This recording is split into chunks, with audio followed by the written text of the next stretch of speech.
Ok,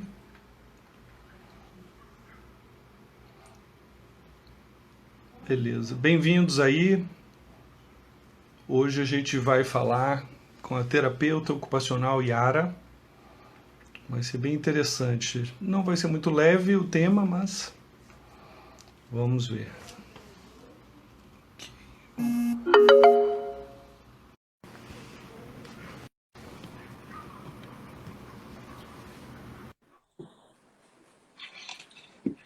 Oi, oi. Oi, oi.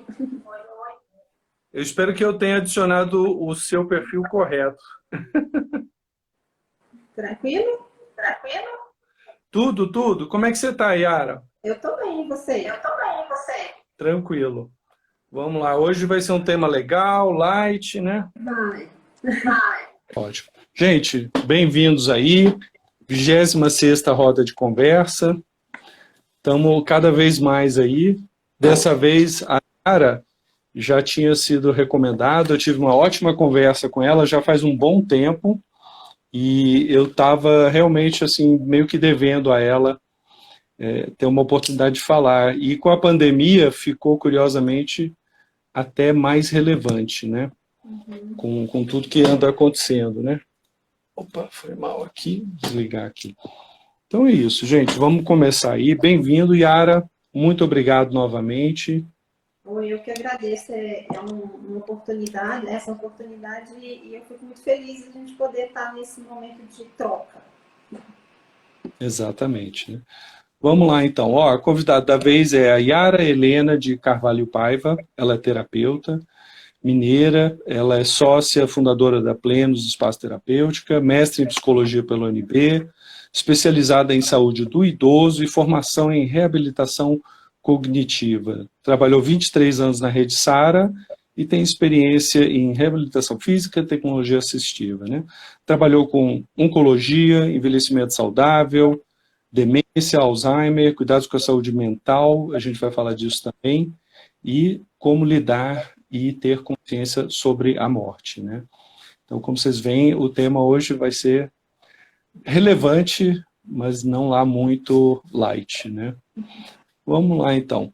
Muito obrigado, Yara. Eu acho que, assim, a gente fala muito do pessoal. Hoje, a gente está exatamente no meio do ano, né? Amanhã é julho, Uhum. e então a pandemia que a gente achou que passaria rápido continua aí, né? Uhum. E o pessoal que está no front, né, os médicos, os enfermeiros, estão passando por muita coisa. Só que às vezes a gente esquece dos outros profissionais da saúde, né? Especialmente também no caso dos terapeutas ocupacionais, que vocês até lidam com o paciente já numa situação às vezes até mais precária, né? E vocês acompanham essa a luta que é se recuperar de várias doenças e agora inclusive do coronavírus, né?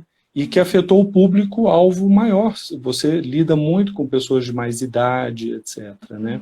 Uhum. Então, eu acho que é muito apropriado a gente falar disso e ter uma chance de aprender. Então é isso aí, Yara. Conte-nos um pouquinho aí como é que você começo da sua vida. Hoje a gente vai focar realmente mais em você também, não só na sua profissão. De onde você veio, sua família, qual o seu background? Tá. Bom, você falou, né? Eu sou mineira, né? E eu fiz minha graduação na UFMG.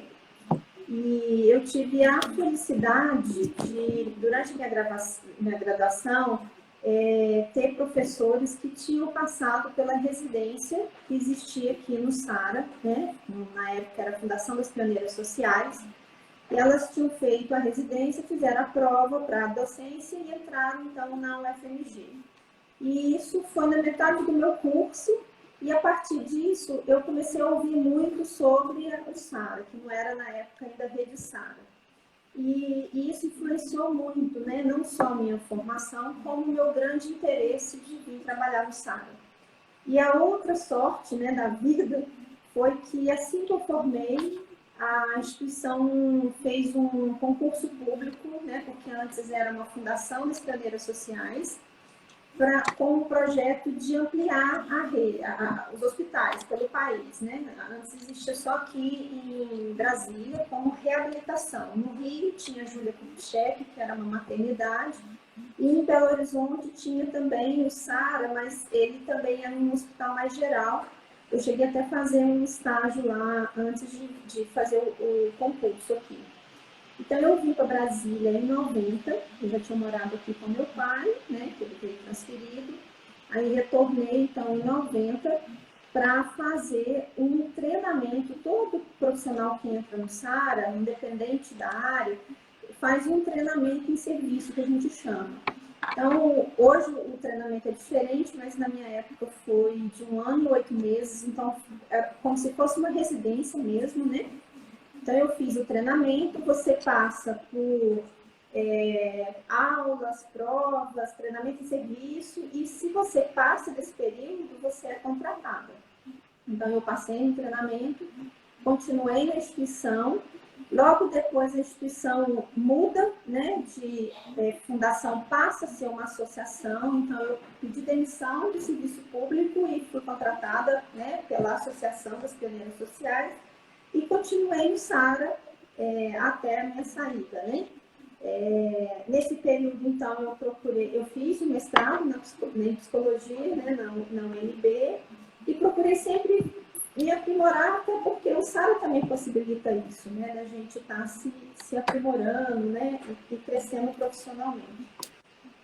Quando eu entrei no SARA, eu fui trabalhar no setor que a gente chama, né, é o programa de lesão medular, né? São pessoas que sofreram ou um acidente ou então alguma doença que compromete a medula espinhal e, consequentemente, isso traz repercussões, tanto motora, sensitiva, vesical, intestinal, psicológica, né, sexual, enfim, traz repercussões. Então, eu falo assim que é outra felicidade da minha vida, né, de ter podido estar numa instituição de referência em que recebia pessoas do Brasil, né, de todas as áreas. Então, eu tive a oportunidade de trabalhar, de estar junto, né, com pessoas de diferentes regiões do país, com famílias de diferentes aspectos, né, e isso só acrescenta para a gente, né, no meu caso, né, acrescentou para mim não só profissionalmente, mas também como pessoa, né?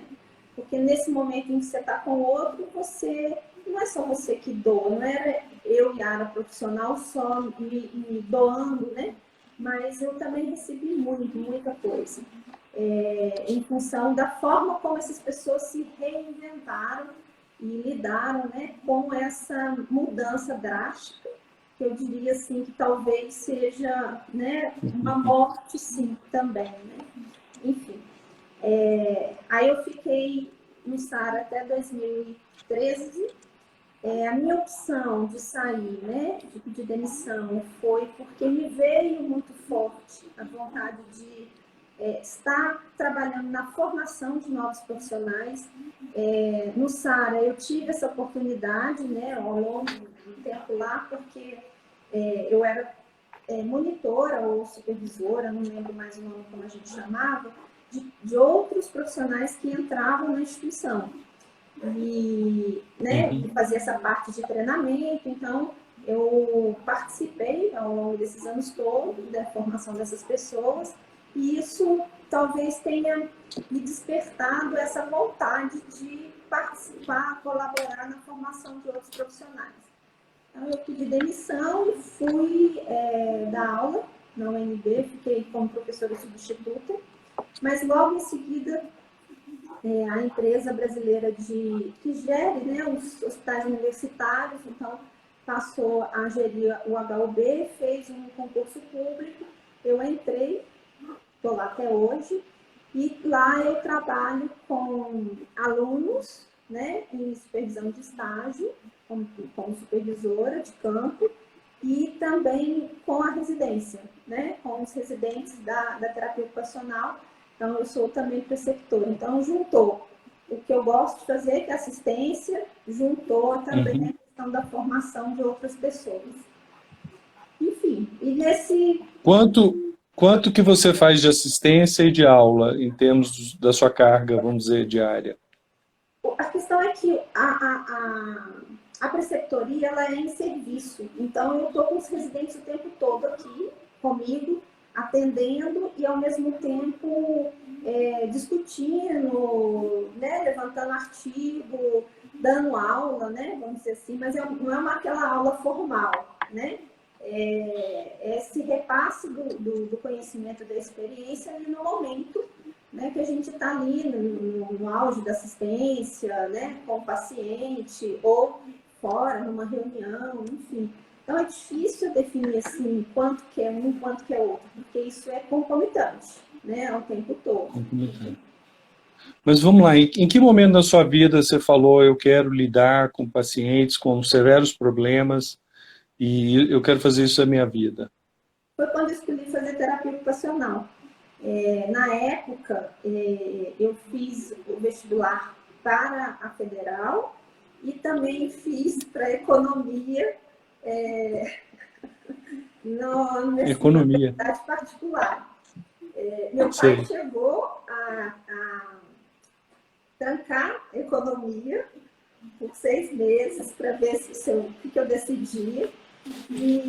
Mas realmente para mim foi assim uma alegria e uma surpresa muito grande quando eu entrei mesmo para a terapia ocupacional, foi quando eu me encontrei mesmo, né? Que é algo que eu acho que está dentro, é a coisa do cuidar, né? E estar com o outro, e a gente poder colaborar, participar nesses momentos mesmo de ressignificação da vida, enfim.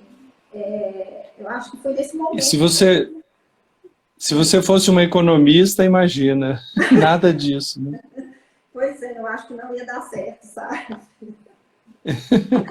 Não, fico feliz que a gente não tenha mais um economista. Apesar, eu entrei na economia, mas não me formei, eu fui para relações internacionais. Mas eu prefiro mais uma terapeuta. Alguém perguntou aqui que dizem que trabalhar no SARA é um grande desafio. Pois é, eu acho que a gente tem que ter cuidado muito com os mitos, né? Para mim, o grande desafio foi, ao longo desse tempo, poder estar contribuindo e vendo o melhor que eu poderia fazer para as pessoas que eu conheci, que eu acompanhei, né? É uma instituição de referência, é uma instituição que valoriza muito todos os profissionais, e você falou antes, né, a questão da gente achar assim, que saúde é igual só ao profissional médico, né?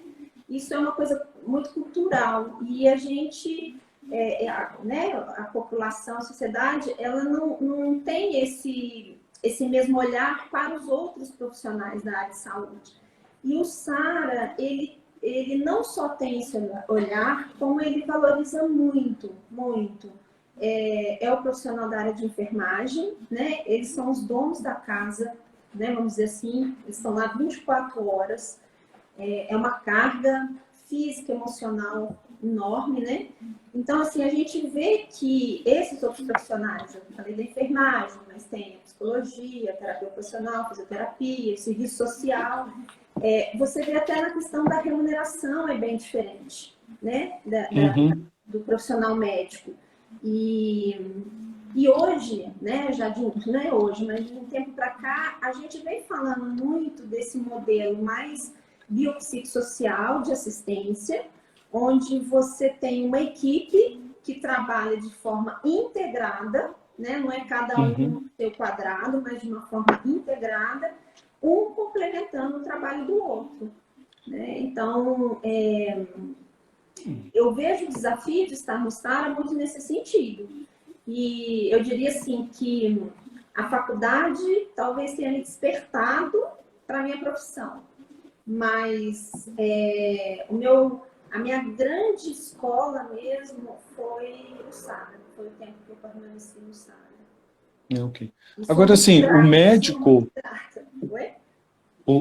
o médico, o cirurgião, as enfermeiras, que inclusive ajudam no UTI, muitas vezes o paciente está ali, nocauteado, sedado, que seja. Você não, você já lida com um paciente, entre aspas, quebrado depois, que tem todo aquele processo de recuperação, a carga e o peso de lidar com aquele ser humano tentando se reestruturar é uma carga psicológica muito maior para vocês, né?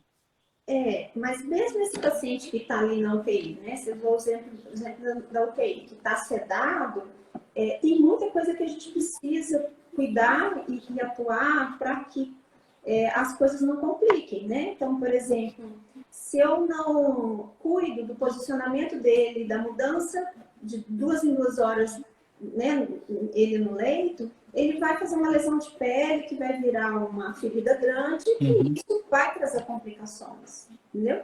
Então, assim, além do paciente, a gente também tem que ver a família. E isso, né, nós da terapia ocupacional, a gente tenta abarcar todos esses aspectos que fazem parte do ser humano, né? E a família, ela é um dos elementos principais, porque tem também um sofrimento, tem também uma angústia, né? Do familiar que está vendo o outro ali numa situação de difícil, né? Então, a gente também tem esse cuidado. Então, não só desse indivíduo que está ali, mas também todo esse contexto, né, familiar. Vocês são responsáveis em lidar com a família, é isso? Desculpa. Vocês são responsáveis de lidar com a família também? Sim. A gente, assim como outros profissionais, né, da equipe, a gente parte também do princípio que esse indivíduo que está ali, que faz parte da família, ele também tem sofrimento, né? E muitas vezes ele também está ali ajudando nos cuidados. E nem todo mundo está preparado, nem todo mundo tem que estar preparado. A gente tem que pensar que tem pessoas que têm jeito, tem pessoas que conseguem, tem pessoas que não. E isso não diminui o familiar, né? Então a gente orienta, a gente dá o suporte, a gente treina, né, em algumas atividades. A gente prepara esse indivíduo e essa família quando o paciente tem alta, né? Como é que ele vai para casa? O que precisa dentro da casa ser modificado para receber essa pessoa, para facilitar o dia a dia? Então, tudo isso a gente faz sim. É bastante diverso. Quando há um falecimento, quando alguém morre, vocês é que têm que comunicar também? Como é que funciona isso? Não, quem comunica é o médico, né? Geralmente é o médico que comunica. Mas nesse processo de falecimento, vamos dizer, quando a pessoa, o familiar entra num processo ativo de morte, a gente já estava acompanhando antes, a gente continua acompanhando, né? Dando esse suporte. E também depois, não é só porque morreu, acabou, não. A gente também dá esse suporte depois, né? O pós-morte, né? O serviço social vai atuar de uma forma mais pragmática, né? Mais objetiva, mas a gente junto com, por exemplo, a psicologia, a gente faz todo esse acolhimento da dor, né? E dá esse suporte para poder lidar melhor com essa fase, né, do luto. Ah, ok. Não, é bem variado. Você chegou a cogitar ser médica, enfermeira, ou não? Não, por que não, né? Porque, para mim, só faz sentido se eu tiver esse contato muito próximo e que eu possa participar dessa transformação, vamos dizer assim, né? Não estou desqualificando os outros profissionais, mas eu acho que eu não saberia atuar de forma diferente, assim, né? Talvez, assim, por tantos anos também, né, atuando e formada, eu não consigo me ver nem como economista, nem como médica, nem nenhuma outra área, não consigo. Então, você acertou. Você está no lugar certo. Sim, sim. Estou realizada.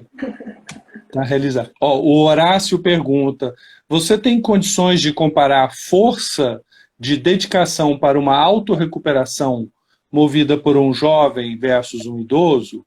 Entre um mais religioso e um menos religioso? Entre um oriental e um ocidental? Essa é a pergunta. Primeiro, eu queria entender o que ele está chamando de força. Porque existem, né, várias forças que eu lido. Eu lido com desde força muscular, para ver se a pessoa consegue comer sozinho, vamos dizer assim, até essa força de volição, de motivação, de interesse da pessoa. Pelo que ele está falando, eu estou achando que é esse segundo tipo de força. Não sei se o Horácio quer saber o segundo tipo de força. Isso. Existe diferença, sim, né? Principalmente, eu vou falar um pouco, ou mais baseado na minha vivência com as pessoas que tiveram uma lesão medular, né? Isso não é comprovado cientificamente, né? Eu estou falando de uma forma bem empírica, bem da minha vivência, da minha observação. Existem algumas diferenças no sentido assim, por exemplo, se eu pegar dois jovens, mas se eu tenho um jovem que tem uma história de lidar com atividade física, com esporte, em termos de aquisições funcionais e de motivação, eu vejo que ele vai mais longe. Eu posso pegar a pessoa com o mesmo comprometimento, mas ele vai mais longe do que esse outro que não tem. Porque aí eu vou levantar minhas hipóteses aqui. A primeira hipótese é que a pessoa que trabalha com o corpo, ele tem um background, ele tem um conhecimento do corpo dele, isso fica mais fácil, né, para a reabilitação. Esse é um ponto. Vamos ver o idoso, tá? E aí eu me reporto muito aos casos de demência e de Alzheimer, né? Hoje a gente fala muito assim que quem tem uma reserva cognitiva perde menos. O que é essa reserva cognitiva? É a pessoa que se desenvolveu intelectualmente ou que conseguiu fazer mais sinapses, né, dos neurônios cerebrais. Então, eles têm essa reserva que faz com que eles acabam perdendo menos ao longo do processo da doença, né, da demência, do Alzheimer. Então, existem essas questões, sim, tá? E quanto a essa força, principalmente na questão da reabilitação física, né, que é onde tem uma vivência maior, isso faz total diferença, tá? E eu vou aproveitar e vou usar dois exemplos para responder essa... Se eu estiver falando muito, você me fala, tá? Porque eu sou... Não, tranquilo. Quando eu estava no meu treinamento no SARA, eu atendi um rapaz de Pernambuco.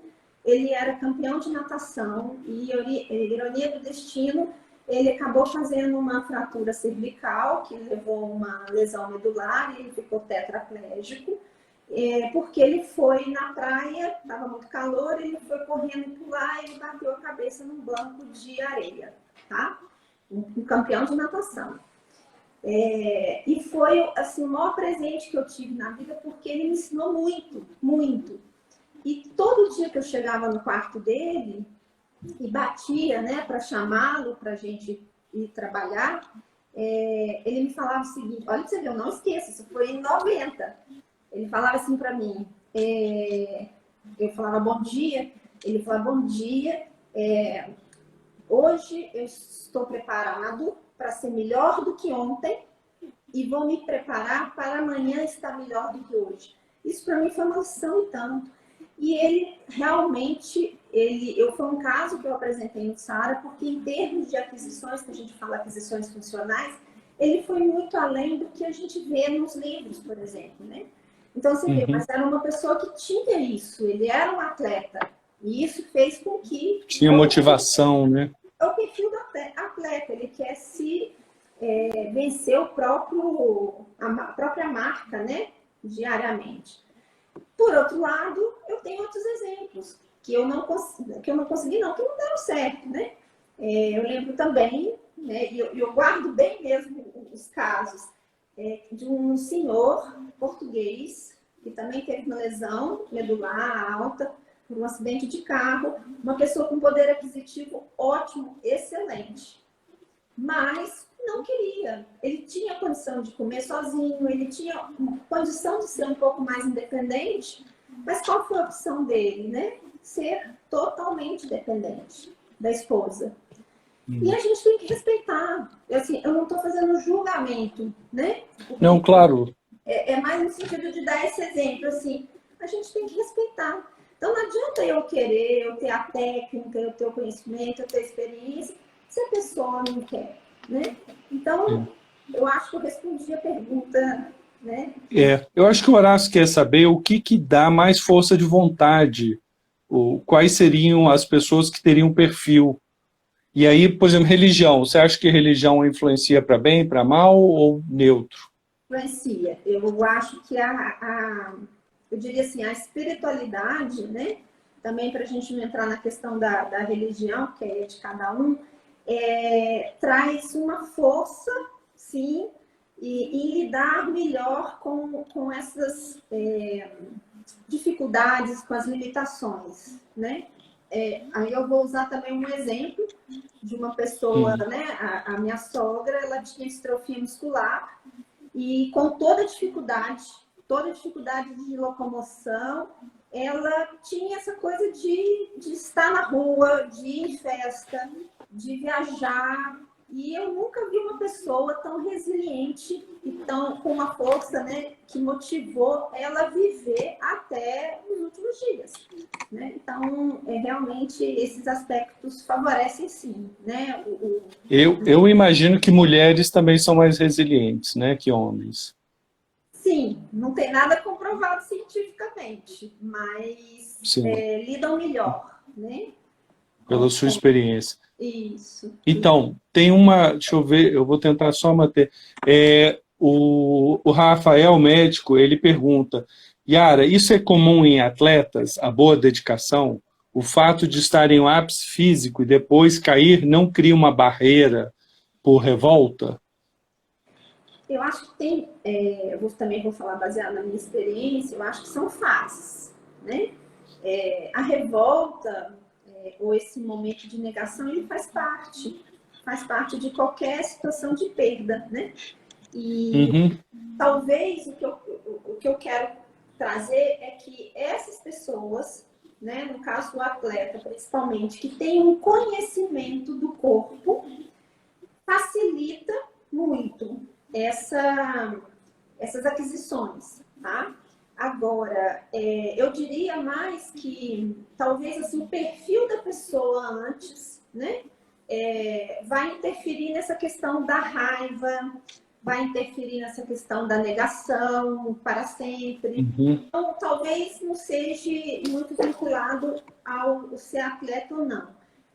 O caso que eu contei, que para mim, né, eu trago ele para minha vida, porque, assim, além dele ter essa coisa do conhecimento do corpo, um domínio do corpo que ajudou, ele tinha esse perfil mesmo de lidar com essa situação, né?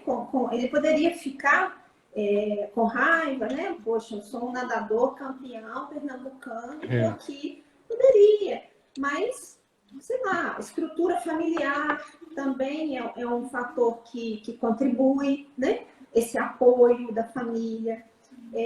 Eu não posso negar também que condições de você ter recursos, eu diria até de tecnologia, né? Isso também contribui. São várias, eu diria assim, que existem algumas variáveis que interferem tanto positivamente quanto negativamente. E aí a gente tem que ver e tentar transformar isso, né? E trabalhar com as capacidades, as possibilidades da independência, autonomia para a pessoa, né? Não, e eu entendo que é da sua experiência, etc., né? Depois de você lembrar do que é publicado ou não, também ajuda, né? Fugindo só um pouquinho, a biomédica que falou com a gente na semana retrasada, a pergunta dela, Yara, eu tive pouco contato com terapeutas ocupacionais até ter tido uma filha autista. Hoje estou convencida que os TOs também deveriam estar nas escolas, nas salas de recursos. O que falta para essa inserção? Isso. Ótimo, ótimo. Eu não sei o nome dela, mas... Isabel. Isabel, eu vou te falar que foi a história de um caso autista, de uma criança autista que me fez fazer TO, tá? E hoje, realmente, né, eu fui para a área...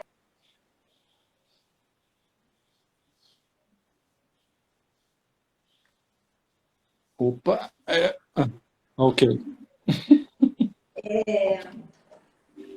A terapia ocupacional, a minha experiência dentro de um contexto hospitalar, né? Onde eu vim, né, da área da reabilitação e hoje estou lá no HUB. Mas a terapia ocupacional, ela atua em diferentes áreas. Tanto social, né, a escolar, como você trouxe, né? Isso, a gente tem formação para isso. O que falta são resoluções, são decretos que definem a equipe mínima para estar nesses lugares, né? Então, infelizmente, assim, desde que eu estudo, né, desde a minha graduação, eu sempre escutei falar assim, a TO é um curso novo. Não acho que seja novo, né? Eu acho que a gente precisa realmente ocupar esses espaços, os profissionais, aí eu também trago a responsabilidade para a gente mostrar o nosso trabalho, né, com seriedade, baseado em evidências, e para que as coisas mudem. E, de certa forma, ter uma postura política no sentido de brigar mesmo, né, para ter resoluções e decretos que definem essas equipes mínimas nesses lugares todos, né? E a gente conta muito com as famílias, porque acaba que você tem associações, né? Você tem associações de diferentes patologias. As mães são as mais atuantes. As mães é que fazem realmente movimento e vão à luta para brigar pelo direito dos filhos. Então, a gente conta muito com essas pessoas para a gente poder mudar esse panorama, né? Mas, infelizmente, assim como você deve ver que as próprias salas, elas não estão totalmente adequadas. E mesmo se você for pensar, os professores que estão lá, eles também não tiveram esse preparo, né, para estar com essas crianças. Então, tem muita coisa ainda para ser articulada e para a gente mudar esse cenário, eu acredito. Não é a minha... Como é que o terapeuta ocupacional ajudaria na sala de aula? Opa, ela caiu. Okidoki. Vamos esperar ela.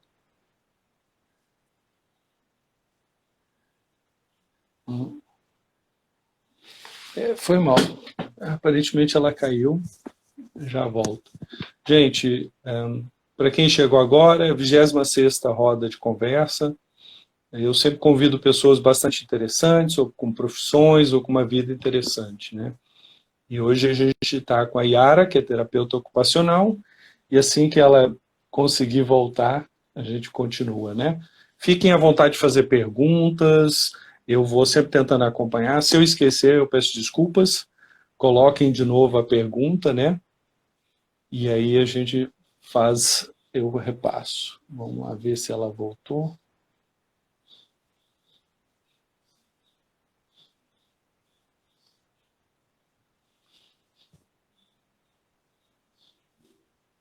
Pronto. Eu não sei o que aconteceu, não. Caiu a internet aí? Acho que sim, acho que sim. Tá ótimo. Eu estava falando mal de você, agora a gente mudou a assunto. Não, mas vamos lá então. A pergunta é, como é que um terapeuta ocupacional poderia ajudar numa sala de aula? A gente trabalha muito com essa coisa da adequação do ambiente, né? Então, com mobiliário adequado, você posicionar a criança adequada, né? De forma adequada. A outra coisa é, dependendo de cada caso, por exemplo, as crianças que têm déficit de atenção, quais são os recursos, quais são as estratégias que a gente pode estar lançando mão para ajudar, né, o processo mesmo de aprendizado, a própria orientação com a família, né, também participação também na formação dos professores, enfim. A escola não é o meu local, né, de atuação. Okay. Eu sou mais do hospital. Mas eu acho que mais ou menos é por aí mesmo. Ah, entendi. Eu ia até te perguntar se você sentiu uma diferença de uma geração para outra, mas não seria o teu caso. Não. Como assim? Não, vamos ver. Às vezes... Em termos, vamos voltando um pouquinho lá à resiliência, né? Uhum. Dizem que os millennials seriam menos resilientes que as gerações anteriores, né? Uhum. Tem alguma base para isso ou realmente depende muito de outras coisas? O que eu posso falar também é da minha percepção, né? Como eu hoje lido com jovens que estão saindo da universidade, eu vejo uma forma muito diferente dessa relação do trabalho do que, por exemplo, a minha geração, né? Uhum. Também não estou julgando, mas assim, eu acho que as coisas se complementam e a gente precisa aprender mesmo a trabalhar com as diferenças, né? E tirar o lado positivo de cada geração, né? Mas eu noto assim, uma relação, né? Vou falar mais na relação do trabalho de uma forma muito diferente do que, por exemplo, da minha geração. Entendi. Um idoso você vai ter que lidar diferente, um de 70, um de 60, um de 50. Sim. Isso isso é fato, né? E o que me instrumentaliza é o fato que é uma coisa que eu gosto como mineira, eu adoro causos, e adoro conhecer as pessoas pelas suas histórias.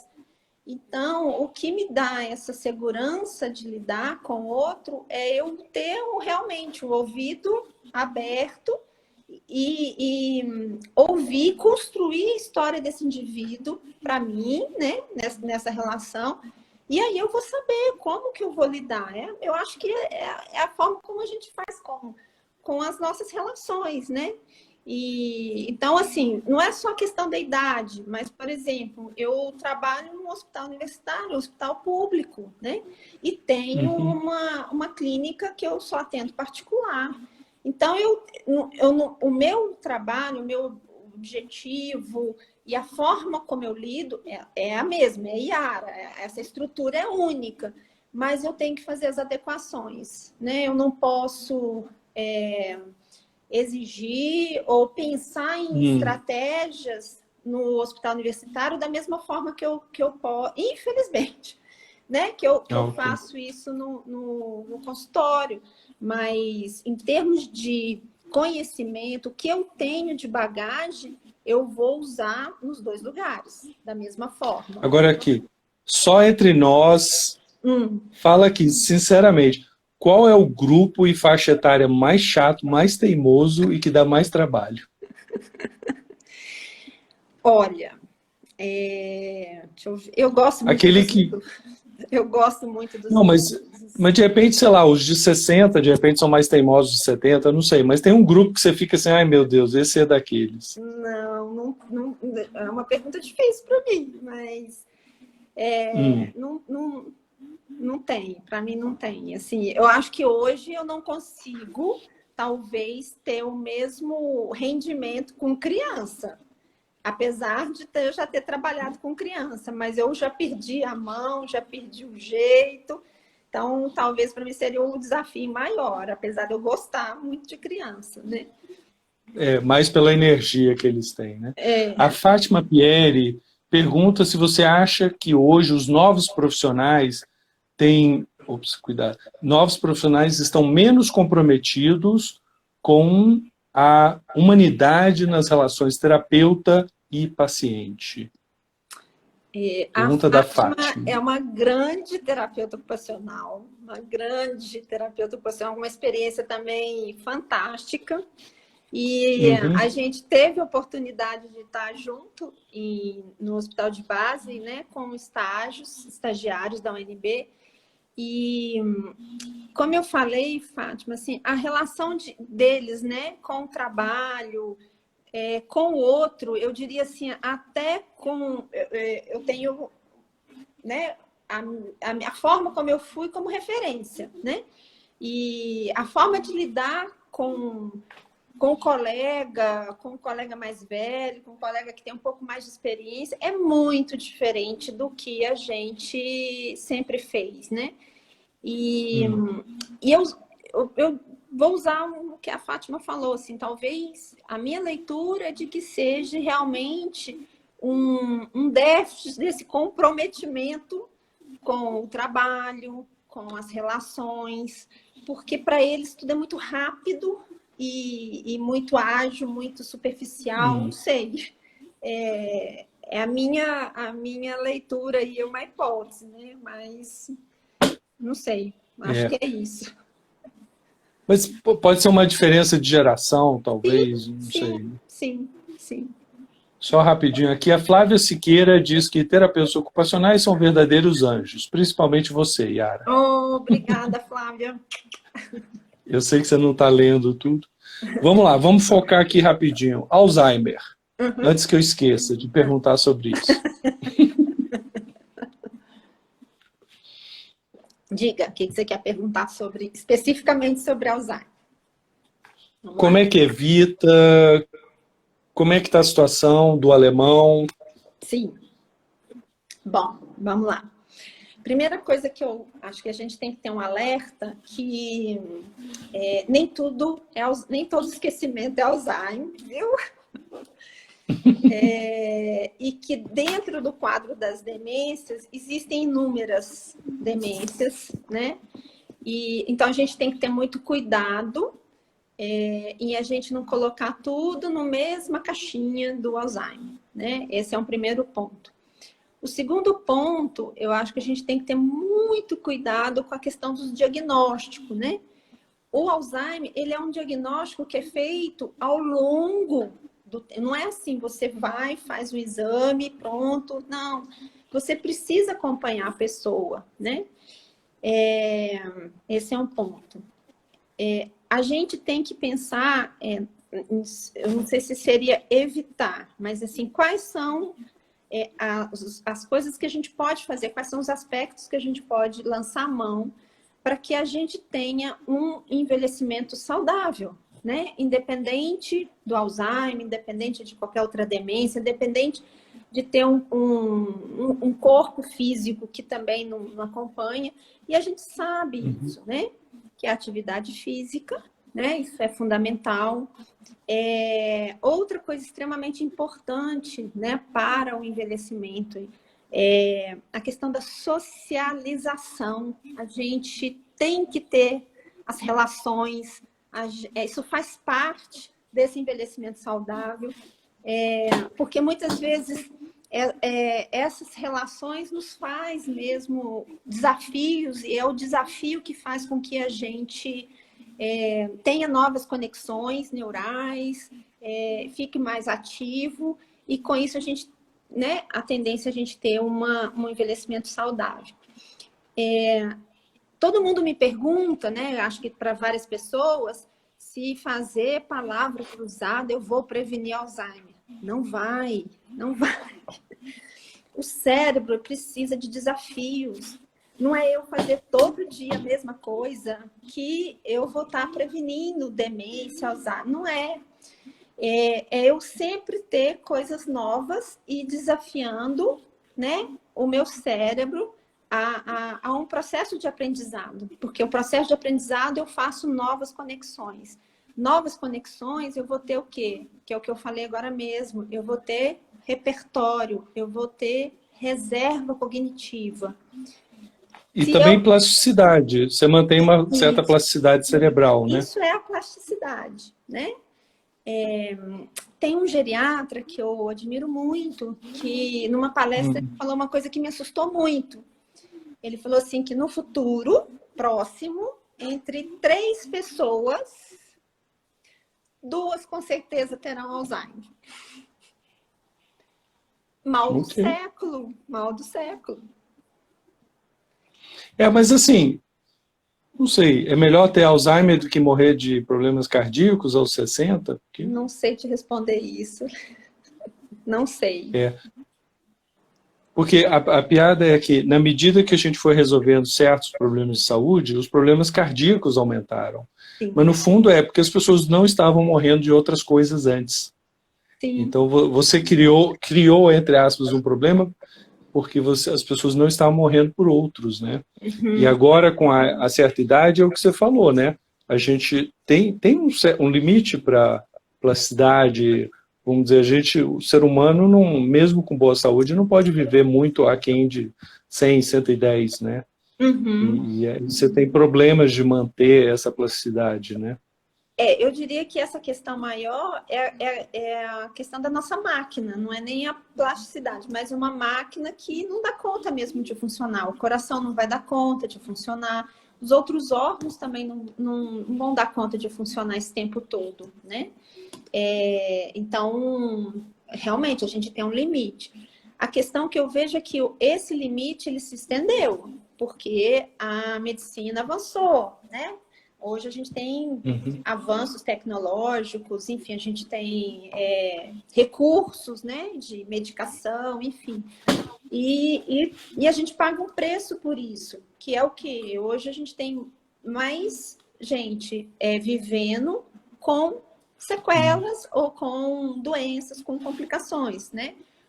A sequela do acidente vascular encefálico, aí a gente vê as demências, então a gente vai pagar um preço, né, por isso. Com certeza. Vamos lá. Então, o que a gente tem que fazer? Só isso. Novos desafios. Tem profissões que são melhores para prevenir Alzheimer? Pois é, mas você fala de uma prevenção que não existe. Não existe. A gente pode, como eu falei, talvez diminuir as perdas, vamos dizer assim, se é possível, né? Ou então a gente estender um pouco mais essa perda maior, né? Porque não tem outra forma. É você se preparar, né? E aí eu talvez entre um pouco falando na questão da morte, né? É você procurar viver com qualidade e tentando equilibrar, em termos de ações e estratégias, todos os aspectos que compõem o ser humano, né? Então, se a gente for olhar a gente, né? Vamos lá, me ajuda, tá? Quais são esses aspectos? Eu tenho um corpo físico, então eu tenho que manter ele bem. Como é que eu mantenho ele bem? Uma alimentação saudável e atividade física, ok? O que mais que me compõe? Eu tenho um cérebro.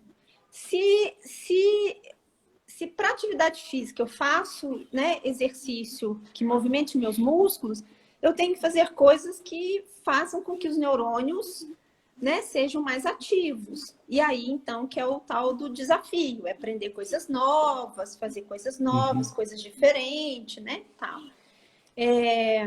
Outro aspecto que e a gente está vivendo hoje, né, nessa quarentena, nesse isolamento, né, quantas pessoas estão sofrendo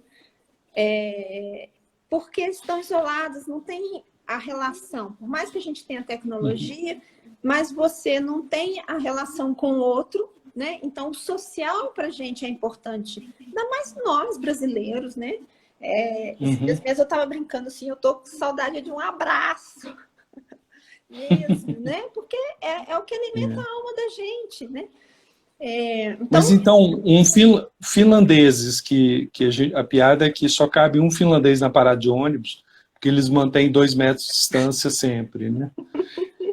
Os europeus do norte têm mais tendência a Alzheimer, a problemas assim? Não por isso, né? Eu tô falando no sentido de, pensando na gente, na nossa cultura, De saúde mental, né?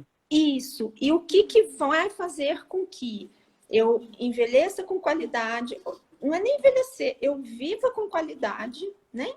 Uhum. E, consequentemente, eu vou envelhecer com qualidade e se por acaso, né, eu venha ter Alzheimer, né, eu venha desenvolver, eu tenho menos perda, se isso é possível, né, a gente colocar. É mais nesse sentido. E completando a questão dos aspectos, né, assim, a gente falou da questão da social, do físico, do emocional, do psicológico, né? A gente sabe do profissional, a gente né, a gente tem um papel a ser desenvolvido ao longo da Uhum. nossa vida. Mas tem uma coisa extremamente importante, que é a questão da espiritualidade, que a gente já falou aqui um pouco.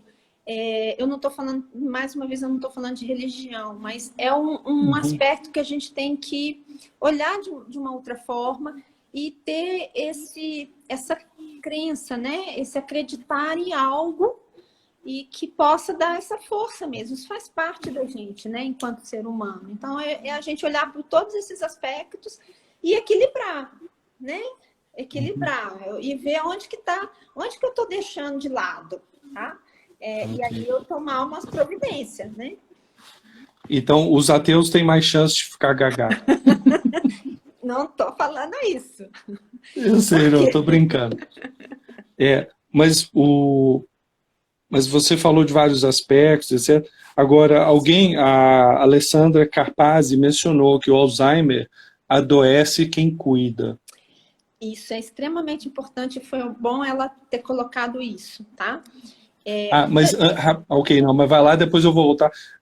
Sexualidade, estaria também nesses que a gente precisa, não só Sim, socialização. sim, né? Bom, vou voltar só na pergunta dela, tá? Na colocação dela, que eu até agradeço ela ter colocado isso, porque Uhum, a gente esquece muitas vezes, e eu tentei falar aqui um pouco quando eu toquei na família, mas a gente esquece muitas vezes desse cuidador, seja um cuidador familiar ou seja um cuidador contratado, né? A gente tem que cuidar sim dessa pessoa, porque senão a pessoa adoece junto, tá? Sendo familiar, o que acontece na grande maioria das vezes, né?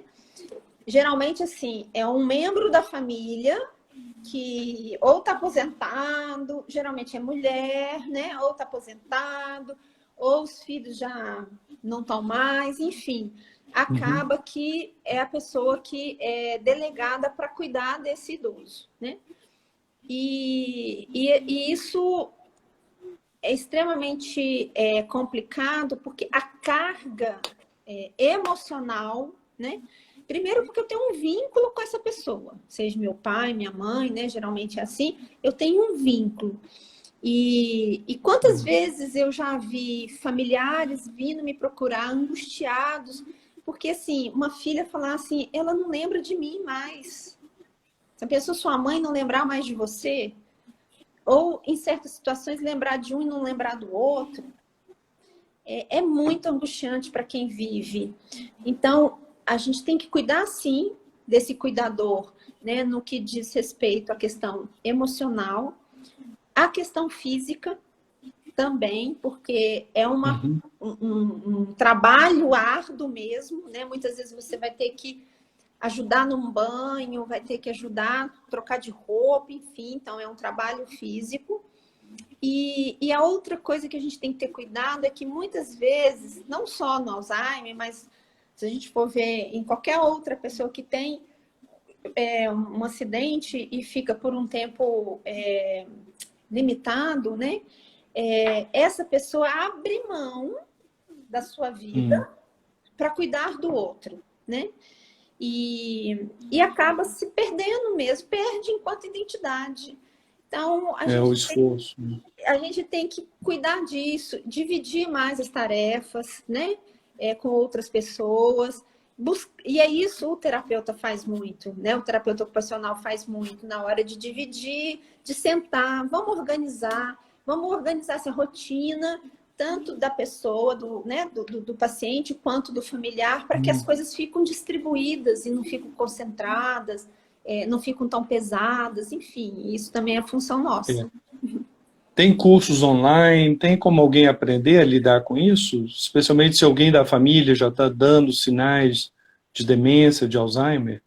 Tem algumas ações, por exemplo, na UNB, tem uma professora da enfermagem que faz um grupo, que é uma vez por semana, agora não está tendo, né, de preparação desses familiares ou desses cuidadores, e é muito interessante. Esse grupo, eles se encontram uma vez por semana durante um ano, né, os alunos participam, é vinculado à Liga de Gerontologia, a própria Associação de Alzheimer faz muita coisa, muita ação, né? Bom, o que me vem aqui na cabeça são essas, geralmente ligadas a associações, ou associações comunitárias, assim. Agora, o Alzheimer, porque eu imagino assim, que quando você fica paraplégico, sua mente ainda está ali, você ainda é aquela pessoa. O Alzheimer dá aquela impressão de que não é mais aquele mesmo parente, né? Acho que deve criar um certo estranhamento, né? Porque não é aquela pessoa, né? É como se fosse outra, né? Porque assim é um processo, né? E tem várias fases. E realmente, quando vai avançando mais, não só fisicamente, né? Mas assim, há essa transformação mesmo física, a pessoa tem fica mais rígido, com pouco movimento, e parece mesmo que é outra pessoa, né? Por isso que a gente tem que cuidar do familiar e do cuidador, porque isso é angustiante. É puxado. Só voltando rapidinho lá, então, o aspecto da sexualidade, ou a sociabilidade meio que já cobre isso. Meio que já entrando na história de cuidados com a saúde mental na época da pandemia. Que inclusive você mencionou que socialização, relações sociais e exercícios são importantes. E é exatamente o que a gente não está tendo na pandemia. Isso. Bom, eu acho que socialidade, fidelidade e sexualidade são duas coisas distintas, né? E a gente pensar a sexualidade enquanto não é só a questão sexual, mas a questão da criatividade, né? Dessa energia que faz com que a gente movimente, crie, né? E esteja nesse movimento mesmo ativo para a vida, né? Eu penso assim. Então, isso realmente também é importante e é diferente. São duas coisas diferentes no meu ponto de vista. A socialização, ela é extremamente importante para qualquer indivíduo, né? Esses vínculos, se eu fosse mais da área da psicologia, né, eu vou trazer um pouco assim, que o outro sempre é o nosso espelho. E ele vai mostrar para você coisas que você talvez não queira ver, mas se você tiver capacidade e aberto a trabalhar isso em você, você vai aprender muito e vai crescer, vai evoluir, né? Então, a gente precisa realmente do outro, né? Nós somos um ser social, sim. E eu vejo isso que hoje, nessa situação de pandemia, não só essa falta, né? Dessa convivência, mas também eu vejo que o próprio excesso de convivência com as mesmas pessoas, numa situação de estresse e tensão, porque o que a gente tem o tempo todo? Falando de morte, quantas pessoas morreram, hoje aumentou, amanhã nós estamos no pico. São informações que a gente não Só rapidinho, a live vai... Então, é o que eu estava falando assim, que a gente está vivendo num momento muito de tensão, né? E de uma incerteza muito grande. E de uma coisa que a gente não tem controle. E isso, de certa forma, esfrega na nossa cara, né? Que realmente a gente não tem controle de nada, a primeira coisa. A outra coisa que me vem, muita coisa da impermanência, né, do ser humano. E são assim, pelo menos coisas que eu tenho refletido muito, né, sobre isso. E aí a gente tem que buscar algumas estratégias para a gente poder passar por isso de uma forma mais saudável possível, né? A minha preocupação ou a minha reflexão, ela vai nesse momento que a gente está vivendo e até o pós. Como que a gente vai estar? A gente não sabe, a gente nunca teve essa experiência. Como é que a gente vai estar depois disso tudo? Como que vão estar as relações depois disso tudo, né? A gente não sabe. Então, assim, já que a gente tem que ficar em casa, em isolamento, vamos buscar um pouco mais de no sentido de se organizar, né? E aí sim a gente precisa um pouco de disciplina. Em que sentido? O que é importante para mim? O que é importante para mim é diferente para você. Mas, assim, diante da sua rotina, né? E diante da sua vida, o que te alimenta? O que eu tenho que fazer? Porque uma coisa que eu estava conversando com a minha filha hoje, né? O tanto que eu tenho ouvido as pessoas falarem que home office você trabalha muito mais. E realmente, né? Você perde um pouco o controle da questão dos horários, né? E acaba que as coisas vão estendendo. Então, a gente tem que tomar cuidado com isso, né? E pensar que se esses aspectos são importantes para o ser humano, nessa situação de pandemia, como que eu vou me organizar? Tudo bem, eu não posso ir na academia, mas o tanto hoje a tecnologia vai nos ajudar, porque o tanto de aula que tem, que você pode entrar, você pode fazer em casa, o que vai demandar? Muito da sua consciência, né, das coisas que você está fazendo ou deixando de fazer, e das coisas que são importantes para você fazer. Então, exige mais da gente nesse aspecto, né? Mas a parte da socialização, relações, uma festa no Zoom, bater papo online, supre isso razoavelmente ou não? Para minha surpresa, né? E aí eu vou usar um exemplo da minha sobrinha neta. Ela entendeu tão bem essa história que o aniversário dela no Zoom e com a mesa arrumada pela mãe, ela também vestida a caráter, e todo mundo na tela do computador, foi 10. Eu acho que depende da forma como a gente encara as coisas. E aí eu vou falar um pouco do que eu aprendi, né, com a minha vida profissional. Se eu for ficar olhando, porque assim, tudo na vida eu tenho lado positivo e lado negativo. Concorda comigo? Uhum. Aí, se eu for ficar olhando só o lado negativo, só a negatividade, não sei se é da sua época, mas na minha época, um desenho animado que tinha um personagem que era assim: ó céus, ó vida. Eu vou ficar me lamentando só, né, o tempo todo. Agora, se eu conseguir, não é ser poliano, não é isso, mas se eu conseguir aceitar as coisas negativas e transformar, porque tudo tem esse lado de potência, de potencialidade, de capacidade, as coisas ficam diferentes. Isso, se você for refletir um pouco, tudo na vida é assim, não é só na pandemia, não é só no Alzheimer, não é só no envelhecimento, né? Porque tem gente que acha que envelhecer é o que eu escuto, né? Assim, tem paciente minha que fala assim: ah, minha filha, Melhor idade. quando você ficar velha, você vai ver, porque envelhecer não é fácil, não. Eu acredito que não seja fácil. Eu tenho, né? Mas o que eu posso fazer com isso? De que forma que eu posso transformar?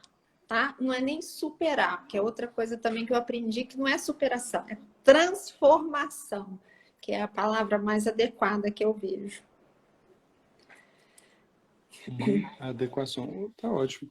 Mas e a sexualidade? Como é que isso tem afetado, assim, a ausência dela?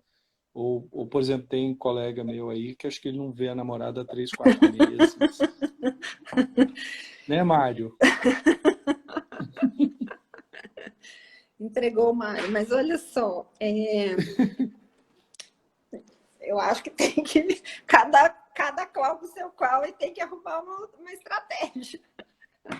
Não saberia generalizar de forma alguma, mas eu repito assim, quando você fala de sexualidade, para mim, ela vem muito da coisa da energia criativa.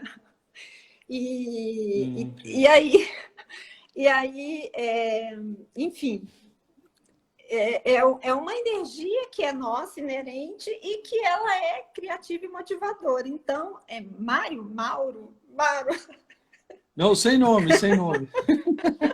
sei que Não, eu falou, acho que ele saiu, depois eu vou cutucar ele. sei que Vamos falou. lá, uma pergunta aqui da Luana, né? Ela pergunta se para o idoso ele também está se adaptando à pandemia e transformando, assim como as crianças. Porque assim, as gerações mais novas estão mais acostumadas com uma vida online, né? Sim, foi ótimo a Luana perguntar isso, porque assim, como eu trabalho com idosos, né? E o que aconteceu de março para cá? Lógico, as famílias não querem que eles saiam de casa e nem querem receber a gente lá, por conta de risco mesmo, né? E se esse idoso tem algum nível de demência, ou, né, eu não diria nem o Alzheimer já assim, né, avançado, mas se ele tem alguma dificuldade, piorou a situação, tá? E aí, o que eu tentei? Diante dessa situação, diante da pandemia, quando se instalou, eu falei, bom, quais são as alternativas? Tudo tem uma solução, então vamos pensar. E aí a gente começou a mandar para as famílias atividades, sugestões de atividades para fazer com o idoso, que a gente viu que a gente não teve um resultado legal, um feedback, porque as famílias não estão preparadas para assumir esse papel, né? Eu entendo. A outra coisa que a gente tentou foi fazer ligações por vídeo, chamada, para poder manter. Assim, qual era a minha preocupação? A gente custa a fazer um vínculo e fazer parte do repertório daquela pessoa. Isso é um processo, tá? E aí, de repente, pronto, eu sumi. E eu, sem saber quanto tempo isso ia levar, isso no começo, falei, gente, eu preciso pelo menos manter um fio de ligação, porque senão eu vou começando o processo tudo de novo. E aí, a forma que a gente tentou foi a videochamada. Eu acabei vendo que eu estava mais trazendo problema do que ajudando. Por quê? Primeiro, se a pessoa cognitivamente está muito comprometida, eles não dão conta de entender que estão me vendo, estão falando comigo, porque telefone para eles é aqui. Então, eu falava e a cuidadora punha de frente, ela não dava conta, não dava conta. Ah, ok. É muita Então, coisa. isso dificultou muito. Eu não teria uma resposta agora do que vai ser, porque quando a gente voltar a ter o contato, é que a gente vai ver o estrago, vamos dizer assim, a consequência disso tudo, tá? Tem algumas questões também que para eles é muito difícil, principalmente a depender do horário, quando anoitece, a tendência a eles agitarem é maior. Então, tudo isso a gente tem que levar em consideração. E, então, assim, vou dar um exemplo também da minha mãe, que vai fazer 90 anos, mas cognitivamente bacana, não tem nenhum, teoricamente, né? Tem as questões do envelhecimento, mas não tem nenhum declínio. Eu vejo hoje o tanto que para ela tá difícil, né? Primeiro porque reduziu a ida dos filhos, eu não posso ir em Belo Horizonte vê-la, até porque eu estou trabalhando em hospital e o risco, né, é grande. Então ela sente saudade, a gente se fala, mas ela chora porque está sentindo só, não sai. Então tudo isso a gente vai ter que ver como que isso vai ter daqui a um tempo, quando isso acabar. Eu não saberia te falar, né, a consequência disso tudo. Isso. Primeiro eu queria aproveitar, o Mário voltou, O Mário, depois você vê o replay aí, porque a gente mencionou. Espero que sua namorada esteja bem. E eu queria agradecer os irmãos Samuel, o Mário e o André, que são minha equipe de aconselhamento, etc. E também a Ana, que é minha equipe de mídia, para não dizer que assim, é meia dúzia aqui fazendo muito, né? Enfim, né? A Luana pergunta: situação difícil para o idoso ficar em casa. Aquela história do walking velho, né? Dos Uhum. velhos quererem sair, etc. É verdade ou é só maldade minha que gosta de fazer memes? Não, eu estava dando exemplo da minha mãe. A minha mãe quer sair. Ela quer sair. Então, tem uns que tinha essa atividade no seu repertório, né, de vida, né? E tem outros que não, que já estão mais em casa porque gostam por opção e não sentem tanto. Mas os que realmente, né, iam sair, iam para o shopping, iam encontrar as amigas, né? Com certeza estão sentindo muito mais, né? Do que esses outros que já estão mais dentro de casa mesmo. Quais são as dicas que você daria para esse momento de pandemia com o idoso em casa? Quem pergunta é Joana. Então, a gente tentou realmente orientar as famílias em termos de atividades, né? Mas uma coisa que eu tenho muito cuidado é nas generalizações. E isso para a gente, né, da terapia ocupacional, é extremamente importante a gente individualizar. Então, ver dentro da realidade daquele idoso, dentro da rotina que ele desempenhava antes, você tentar distribuir ou tentar ver quais são as estratégias, adaptações possíveis diante da pandemia. Então, assim, eu particularmente eu tenho muito cuidado com as tal das generalizações. Sim, é bom, é o que eu falei, é bom você, sei lá, põe ele para fazer palavra cruzada, põe ele para fazer jogo de memória. Se não fizer parte do repertório dele, não vai ter sentido algum. Uma coisa que eu não falei e o que eu acho importante a gente falar, que nas demências, né, no Alzheimer, no envelhecimento, a memória afetiva é extremamente importante.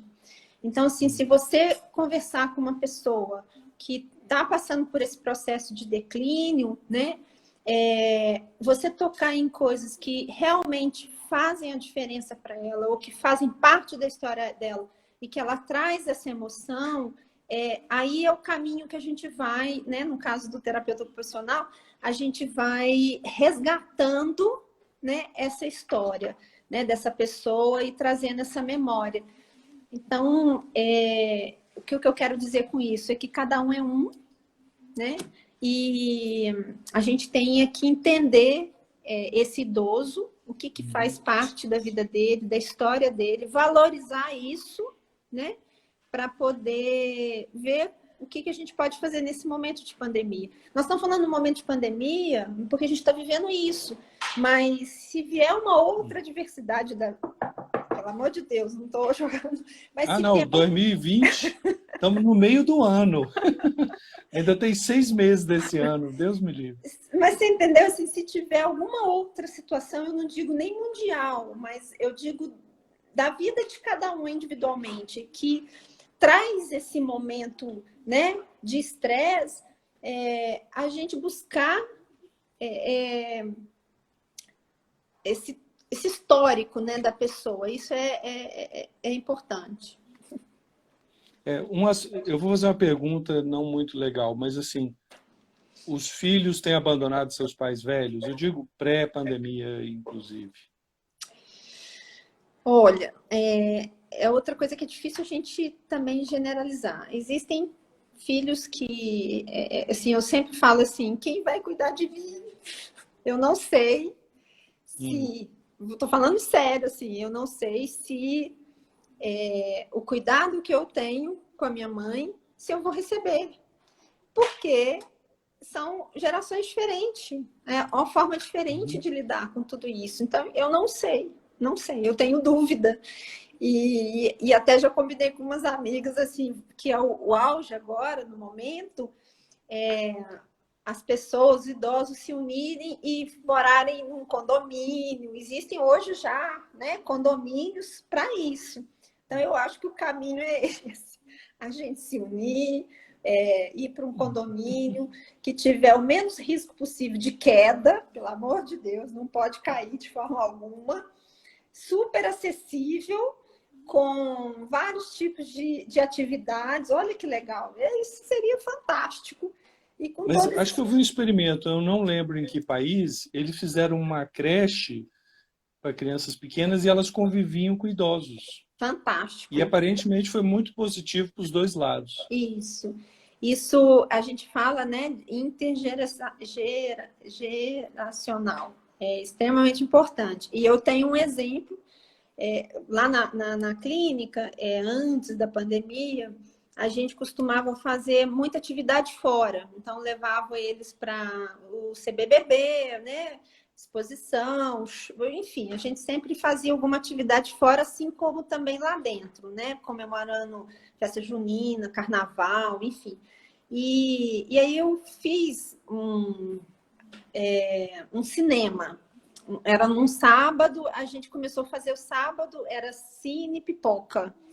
E eu levava filme, né? E a gente assistia, porque assim, você podia parar se alguém quisesse ir no banheiro, ou então eu achei mais interessante do que ficar levando para o cinema, apesar de ter levado também. E aí o ingresso era um alimento não perecível para depois a gente levar para uma creche. E aí a gente foi, até a Fátima foi comigo na época. E foi muito legal. Elas, apesar de que assim, a gente foi, a grande maioria mulher, tiveram com as crianças, lancharam e tal. No caminho de volta eu já não lembrava de mais nada. Mas foi Não deu ótimo. briga. Não, eu acho essencial ter algum convívio com criança pequena. Uhum, Porque como elas são espontâneas, elas têm uma visão de vida muito diferente, né? sim, Eu sim. acho que ajuda, né? E gerações diferentes, visões diferentes, eu acho que é saudável. Até pontos de vista diferentes, eu diria, né? E Não acho que ficar para muito criança numa também. bolha. Acho que para criança também é importante, né? Exatamente. Ok, vamos lá para aquele assunto que eu acho que vai render muito e não tão agradável. Hum, A morte. sim. Primeiro, o que você falou muito na outra live, como lidar e a consciência sobre a morte. Ok. Primeira coisa que eu queria esclarecer, assim, que hoje, né, ou melhor, agora que eu estou lá no hospital no HUB, eu trabalho na oncologia e isso a gente vivencia muito de perto, né?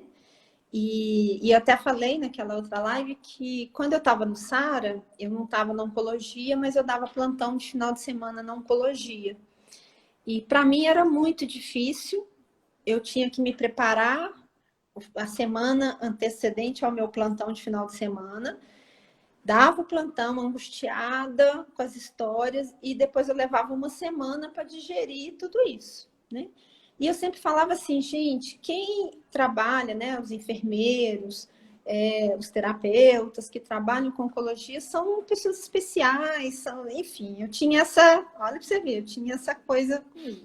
Aí fui para o HUB e aonde que eu caio? Na oncologia. Além da neurologia, né, pela minha experiência, eu acabo também atuando na oncologia.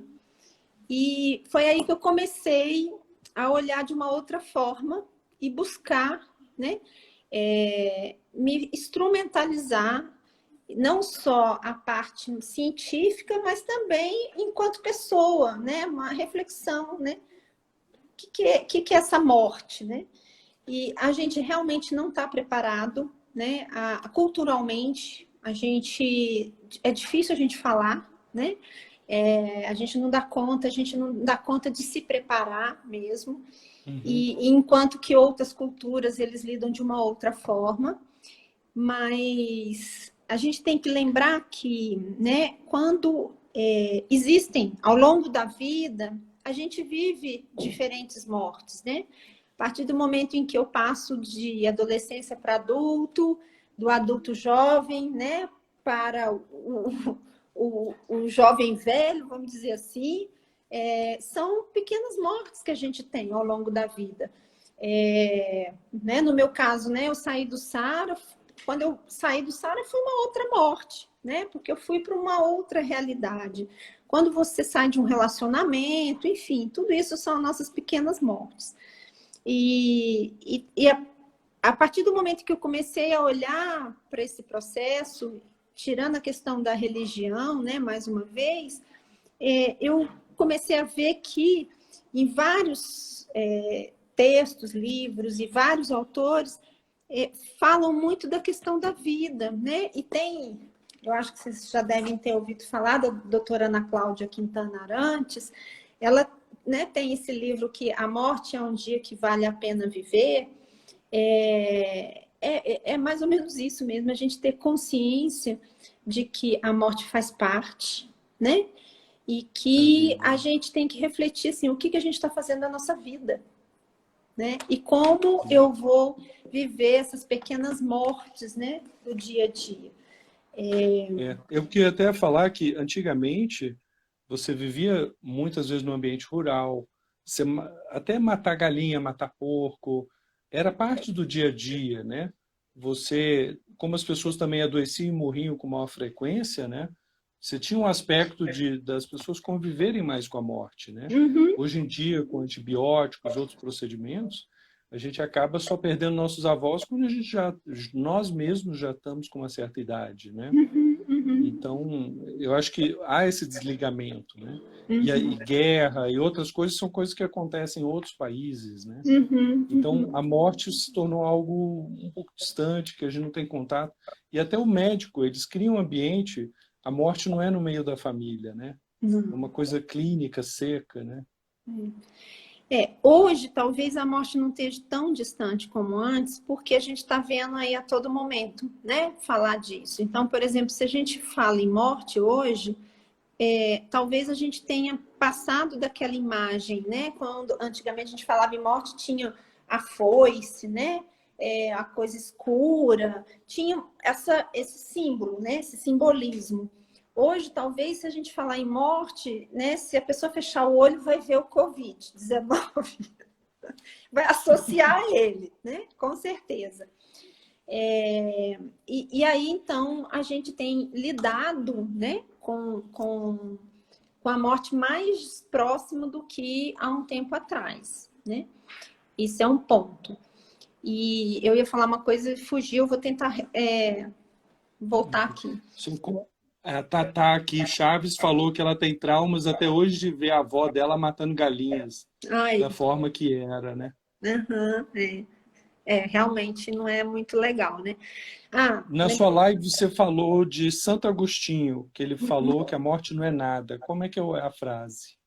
Não, tem a oração de Santo Agostinho que eu acho muito legal, né? Para mim, ele traz isso mesmo, né? De você, a pessoa morreu, mas ela está viva dentro de você. Então, você lidar com a morte de um ente querido é você pensar que tem saudade, lógico, eu não tô desqualificando isso, não. Mas é saber que a imagem, a lembrança, o que você tem daquela pessoa está muito vivo dentro de você, né? E eu vejo isso, por exemplo, eu perdi meu pai tem 4 anos. Ele está muito presente em muita coisa. Assim, quando eu vejo eu vivendo uma situação, pensando ou tendo uma ação, eu falo, da onde veio isso, né? Poxa, meu pai era assim. Então, ele continua vivo dentro de mim. E eu acho que a oração de Santo Agostinho traz dessa forma, né? Eu falei também, citei algumas coisas para tentar trazer o tema mais leve, que é aquele filme A Vida é uma Festa, aquele filme mexicano. É lindo, é um desenho animado, eu acho que vale a pena. Deixa eu ver quem mais. Eu tive no show do Gil, depois que ele teve doente, e ele fez músicas, e ele falou muito dessa questão, porque ele teve muito ruim e tal. Eu achei muito legal que ele fez música, né, para uns médicos, para médica, E ele fez uma Ok. música também, né? Falando disso. Então, eu acho assim, é a gente começar a olhar, a falar de uma forma leve, porque faz parte da vida. A morte faz parte da vida. E uma coisa, voltei o que eu queria falar. Você falou da questão dos médicos, né? Hoje, lá no hospital universitário, o que eu vejo, né? Os residentes médicos. Um sofrimento enorme, porque eles não foram treinados para lidar com a morte. A formação deles é para salvar, para curar. E em muitas situações isso está relacionado muito com a competência. E não é incompetência, né? Um paciente ir a óbito. É um processo natural, enfim, que a pessoa não tem que sofrer. É isso que traz o cuidados paliativos, que hoje está crescendo muito, né? Essa forma de lidar mesmo com a finitude de uma forma mais leve, né? Diferente. Mas eu vejo que esses jovens, né, que estão formando aí os novos médicos, eles não estão preparados para isso. E se a Mas gente for tem fazer como uma... preparar para isso? Tem como preparar para isso? Tem. Na live até eu falei, né, que na UFMG, já há um tempo, tem uma disciplina que lida com a terminalidade, tá? Então, eles são formados, são preparados mesmo para lidar com a finitude. E aí me falaram que em Juiz de Fora também, a Universidade Federal de Juiz de Fora também tem, tá? Então, existe a disciplina. Na UNB, a gente tem grupos, ligas, que têm trabalhado com isso, quem coordena são médicos, tá? Então, assim, eu acho que isso vai mudar, com o tempo vai mudar e eu espero que mude, tá? Por alto, como é que eles fazem? Assim, eu imaginei assim, botar em contato com o paciente de oncologia, não sei. Você diz o processo de terminalidade? Como é que você faz um médico entender, aceitar aquilo? Então, a primeira coisa que a gente tem que entender é que num processo de terminalidade e finitude, a gente não tem que ir até as últimas consequências sem objetivo e sem fundamento, né? E aí, então, vem um pouco o princípio do cuidados paliativos. Vai chegar um momento em que, da evolução da doença, que você não tem mais o que fazer, você traz mais sofrimento para o indivíduo do que você não vai curá-lo, você não vai tirar ele daquela situação. Então, as Uhum. medidas são medidas terapêuticas de conforto. É a pessoa não sentir dor, não sofrer. A gente trabalha muito com o projeto, né? O que a pessoa quer resgatar nesse momento? De repente quer conversar com o filho, ou quer rever algum ente querido, ou quer fazer alguma coisa para deixar para a família. Então, essas coisas são muito mais importantes do que eu ficar entubando, lidando, né? Fazendo, furando. Químio, mil. Isso. A Raquel Crepori, ela pergunta se TOs trabalham também com cuidados paliativos. Acho que você respondeu isso Sim, agora. sim, sim. Trabalhamos, sim. A gente faz parte da equipe. Qualidade de vida versus tentar prolongar a vida desnecessariamente, né? É isso aí, você falou tudo. Eu ia até cutucar aqui o Rafa, porque ele é médico. Ele Ah, fala aqui, na minha faculdade havia estágio no hospital de apoio, um hospital sim, de cuidados paliativos. Um isso. lugar fantástico, puro conforto no final da vida. Equipe multidisciplinar incrível. E quem trouxe, né, essa semente no hospital de apoio foi a doutora Annelise, que é uma pessoa fantástica, né? Ela é referência aqui em Brasília, ela trouxe toda essa coisa do cuidado paliativo. A equipe do apoio, realmente, você tem razão, Rafael, né? É uma Uhum. equipe extremamente preparada, né? E é uma equipe mesmo, você tem vários, né, profissionais, e eles fazem um trabalho belíssimo, eu recomendo também, recomendo. Maravilha. Não, bem interessante. O Rafael é meu médico esses dias aí também. Agora, e você mesmo, Yara? Hum. Qual a sua relação com a morte? Espeto de pau em casa de ferreiro? Como é que é isso? Não, mudou. Uhum, Mudou ao longo do tempo, né? Assim, é, como eu falei, né? Eu acho que eu só pude ter essa consciência a partir mesmo da morte do meu pai. uhum. Ele morreu com 95 anos, lúcido, né? E, e para mim foi, assim, não, confesso que não é fácil, realmente a gente perde um pouco o alicerce da gente, mas é aquilo que eu falei, assim, a sensação que me conforta, né? E assim, é o fato de eu sentir em muitas coisas que eu falo, que eu penso, que eu sinto, assim, eu me pergunto, de onde vem isso? Ah, então já sei de onde vem. E aí é o que eu sinto ele presente muito na minha vida, né? E Uhum. dentro de mim. E assim eu tenho tentado lidar dessa forma e me instrumentalizando, lendo. Tem outro livro aqui, né, que eu trouxe, que é Enquanto Eu Respirar também, que é um relato de uma menina que teve um câncer. Enfim, eu acho que é por aí que eu tenho tentado. Porque foi o mesmo que eu perguntei para o delegado, porque assim, imagina, eu chego em casa, como é que foi seu dia? Foi ótimo. Mas você chega em casa, hoje eu perdi 2 pacientes. Você cria uma casca ou não? Não, não é no sentido de a gente ficar insensível, né? Não é nisso. Eu sinto, lógico que a depender da minha relação com essa pessoa, eu vou sentir mais ou menos, mas isso é como todo mundo. Mas, por exemplo, Uhum. eu, como preceptora, eu também fico atenta aos meninos, né, aos residentes. Então, como eu estou vendo nesse momento que a gente está vivendo sob tensão, eu fui buscando estratégias para também cuidar deles, né? Então, esses dias a gente tem feito muita no começo do dia, preparando, fazendo o que a gente chama de ginástica laboral.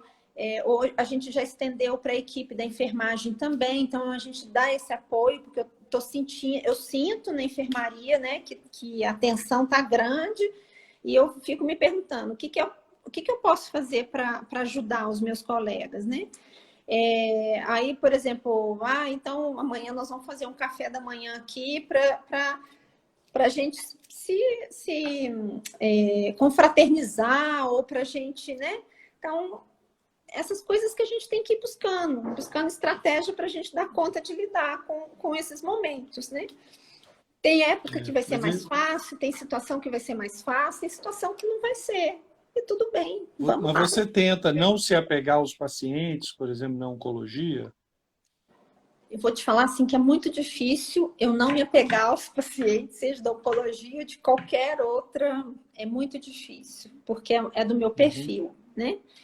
Mas para mim também é muito claro que tem coisas que são limites. Eu tenho o meu limite, tem coisas que eu não vou dar conta, tem coisas que eu não tenho controle, né? E tá tudo bem. Já engatilhando aqui uma pergunta da Tata Chaves, né? Uhum. Como lidar com essa finitude num momento como esse, em que vivemos hoje, onde as pessoas estão sendo privadas, inclusive, de despedir-se de entes queridos e viver essa importante parte do luto? Pergunta da Tata. É um problema, realmente eu acho que é um problema, né? As pessoas não poderem se despedir de forma adequada e da forma que cada um merece mesmo, né? E que vai interferir no luto, né? E tá assim, o que me cabe, né? E que está ao meu alcance é tentar ver diante de uma situação, quando a gente percebe que a pessoa já está indo embora, né? A gente tentar flexibilizar dentro, seguindo todas as recomendações para que esse familiar possa se despedir, tá? E aí eu vou citar 2 exemplos que eu tive recente agora, que são 2 pacientes que eu, né, que eu tinha um convívio de muito tempo. São duas pessoas muito queridas que ficaram internadas, não é no hospital universitário, é no hospital particular. E eu com o médico, conversando com o médico, vendo a evolução do caso, a gente viu que estava chegando, né, no momento mesmo, né, da partida. E aí a gente começou a negociar com o hospital para que, num caso específico, ele tinha 6 filhos. E então, como que a gente pode fazer para que esses 6 filhos possam despedir do pai? Não é ir todo mundo de uma vez, mas a gente pode escalonar. De que forma que é uma negociação, tá? O que é permitido, o que o hospital está aberto. E hoje mudou muito, porque hoje a gente tem programa de humanização dentro dos hospitais, né? E que é recomendado. Então, tem esse olhar e esse cuidado. E isso facilita, né, o trabalho. E o outro caso também, né, de um paciente que teve um AVC gravíssimo, ficou um tempo na UTI, e a única coisa que eu pedi foi para que a esposa pudesse ir vê-lo, né, e despedir dele. Então, assim, a gente, dentro do possível, a gente tem conseguido, sim, fazer algumas coisas, tá? Mas a gente sabe que nesse momento é complicado. Não é do ideal, mas é o que é possível. Vou só ler alguns comentários. Gustavo Igreja, Yara leva alegria para as pessoas que ela cuida. Danda, de BSB. Olha eu aqui, conheci a Yara no Sara e hoje somos grandes amigas. Tia Danda. Beijinho da Ana Coeler. Isso aí, vamos lá. Foi mal, tentando ler aqui os comentários. Você cuidou da mãe do Gustavo?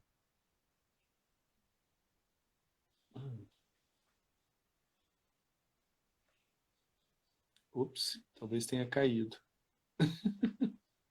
Oi, voltou.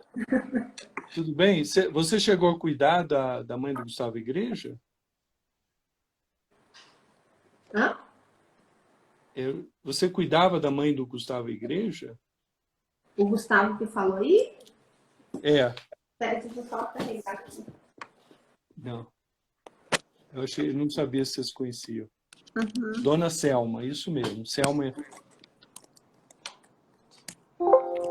Pronto? Ah, legal, mundo pequeno. Mundo pequeno. Vamos lá. Só eu queria voltar àquilo que na outra live agora você falou sobre falar sobre a morte. Então, o que se ganha falando sobre a morte, especialmente com crianças, que você mencionou criança? Eu penso que a gente tem que desmistificar, né, e mudar a representação da morte, principalmente para as crianças, para que a coisa fique mais leve, né, e não traga essa ideia que eu espero assim que a morte não passe a ser simbolizada agora com o Covid-19, que a gente tem uma outra forma de significar, né, esse momento. E eu acho que tem que começar com as crianças, porque é de lá que eu acho, né, que as coisas podem vir de uma forma mais tranquila, mais leve, né, sem muitas crenças, sem muitos mitos. Entendi. O Gustavo falou da Dona Selma de novo. E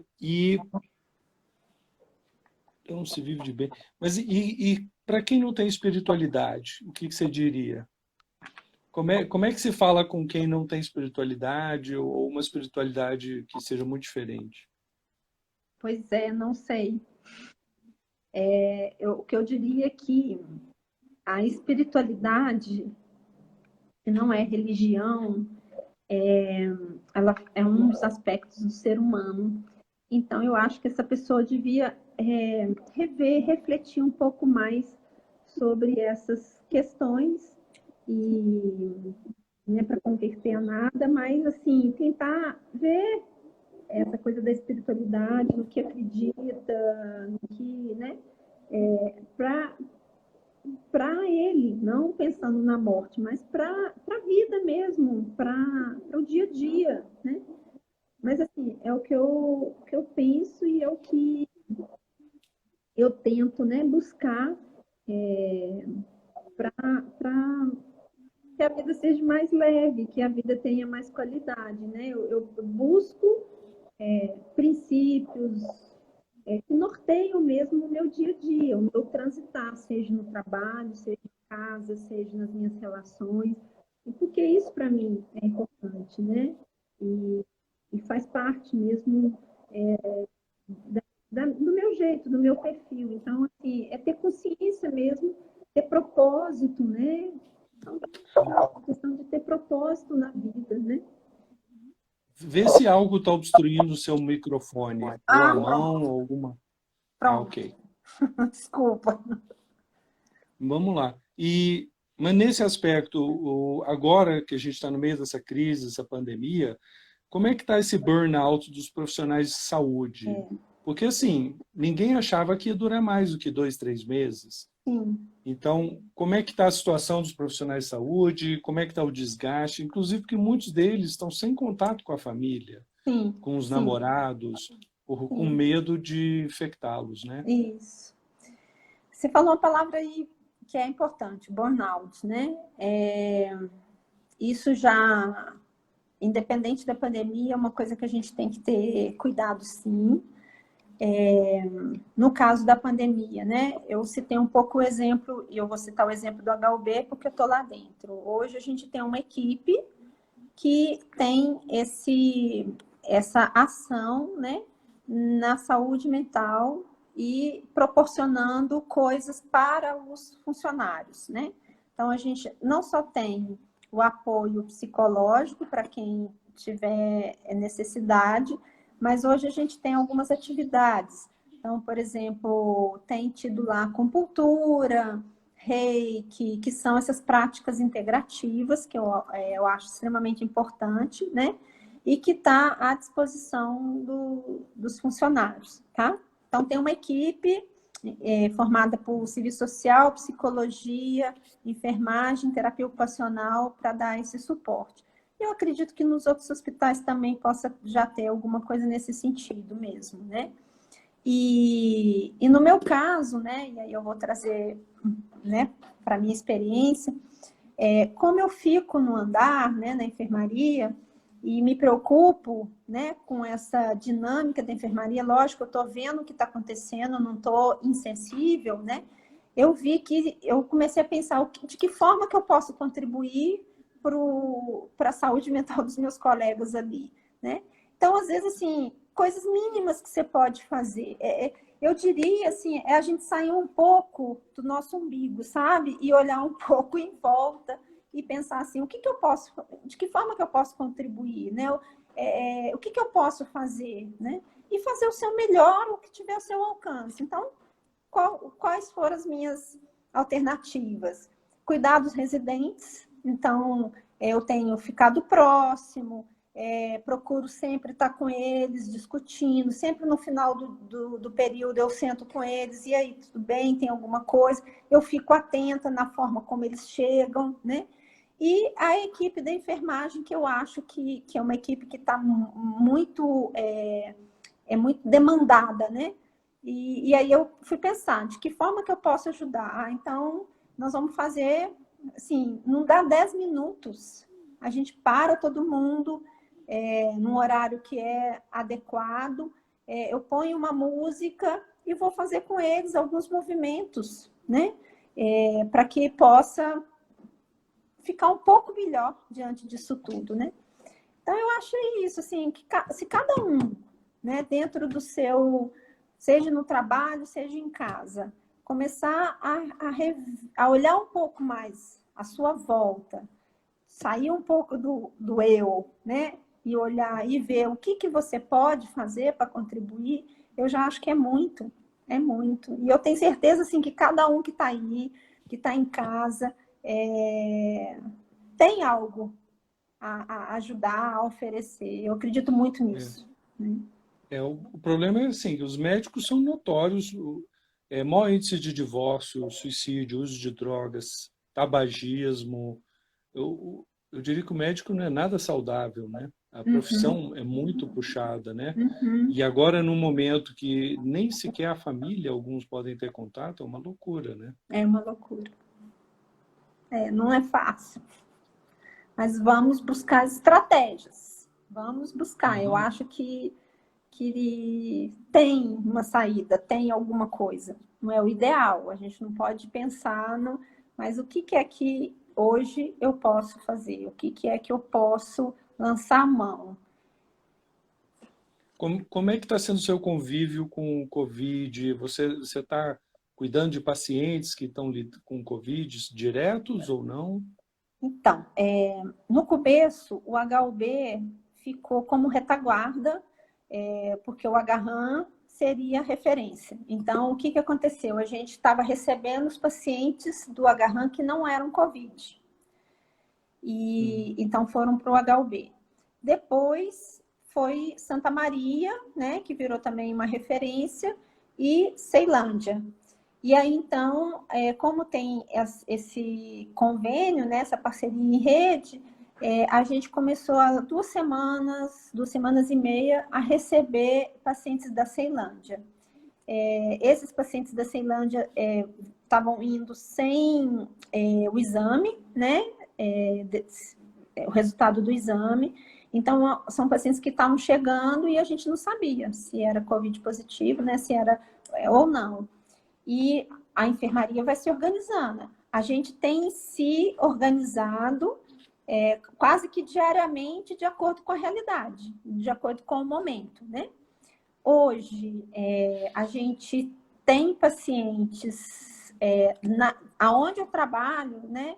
A gente já se dividiu, tem pacientes que têm o exame negativado, então eles ficam no espaço deles, né? A gente dividiu a enfermaria em alas, né? Tem pacientes que colheram o exame, tem sintoma e estão esperando o resultado. A partir do momento em que é positivado, ele vai para o espaço que o HUB preparou para receber esses pacientes, né? Covid. E a equipe está se reorganizando, né? Se precisa da gente ir para esse espaço, a gente vai. Se precisa ir para a UTI, a gente vai. Enfim, eu diria assim que de março para cá, pela minha experiência no HUB, eu tenho visto e vivido, assim, desde a governança até todas as equipes, assim, todo mundo envolvido, comprometido em poder estar fazendo o seu melhor, se reorganizando a cada dia, porque cada dia é um dia, muda, a depender de quem está chegando, né? Como o paciente está chegando, a gente se reorganiza. Então, mudou muito o perfil do Uhum. paciente do HUB, mudou muito, está bem diferente, né? Desde quando eu entrei lá. E é um aprendizado constante. É porque antes, por exemplo, quando você trabalhava na oncologia, tinha um processo, podia despedir. Quer dizer, o Covid, como você falou, ele está atrapalhando as coisas que nos fazem mais humanos, que é socialização, família, Uhum, exercício, atividades uhum, e até o luto, né? uhum. Está tudo sendo atrapalhado, quer dizer, e o estresse sobre os médicos também sem família, né? Quer dizer, é uma coisa sem precedentes, né?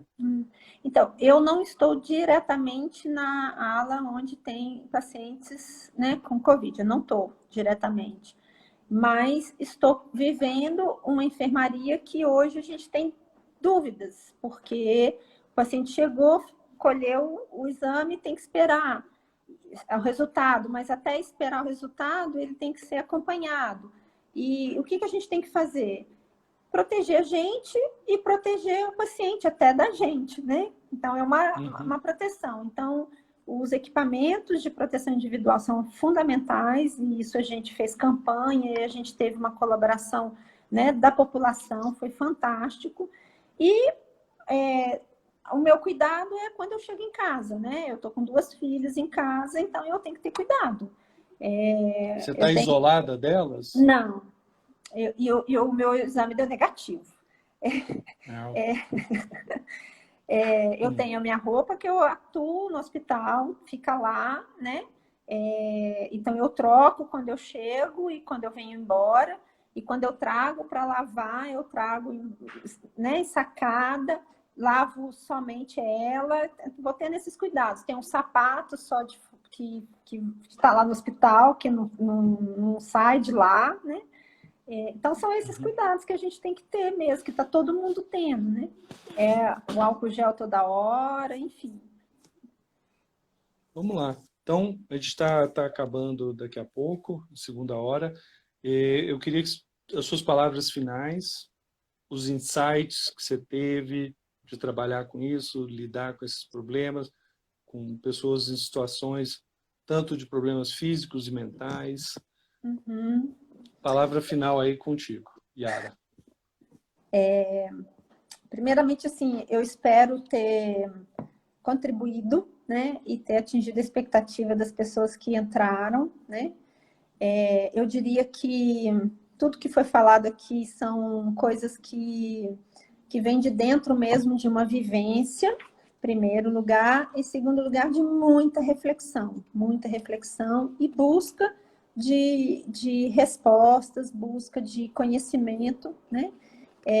Sou muito grata pela oportunidade, né? Tanto do tempo que eu fiquei no Sara, né? As pessoas que eu tive a oportunidade de conhecer ao longo, né, da minha trajetória profissional, tanto como a gente chama de pacientes, que depois viraram amigos, enfim, quanto profissionais, né? São profissionais de alta qualidade, né? São profissionais excepcionais que também a gente troca a todo momento, né?